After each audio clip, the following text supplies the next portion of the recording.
So, you're really not going to say anything? I don't know what you want me to say. The truth, Dain. Just the truth. I made a mistake. A mistake? A mistake doesn't last for weeks. I was lonely. Work has been... Don't. Don't use work as your excuse. I'm sorry, Sarah.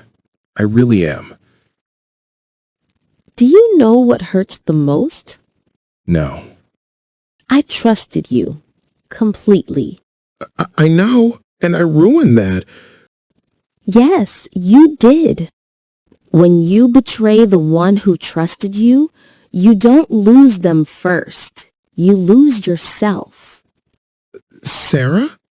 You think you broke my heart? What do you mean? My heart broke months ago.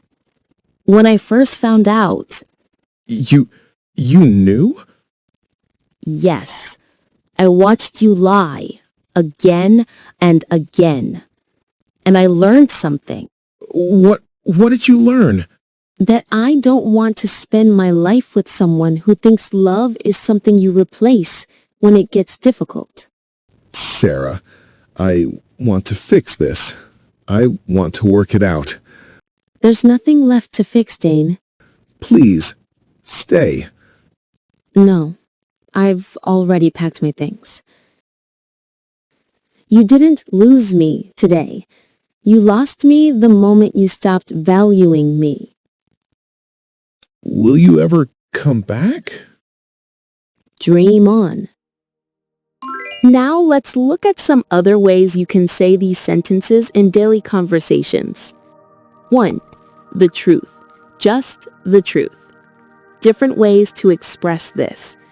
Just be honest with me. Tell me the truth. No excuses. Be straight with me. Don't sugarcoat it. 2. I made a mistake. Other natural ways to say this: I messed up. I hurt you, and I know it. I take responsibility for what I did. This was my fault. 3. Don't use work as your excuse. You could also say, don't blame it on work. That's not an excuse. Stop making excuses. Own what you did. 4. I trusted you completely. Here are a few variations. I believed in you. You were the one I counted on. You had my trust, and you broke it. I gave you everything, and you chose to betray it. 5. Dream on. You could also say, not happening, no chance, that won't happen, keep dreaming.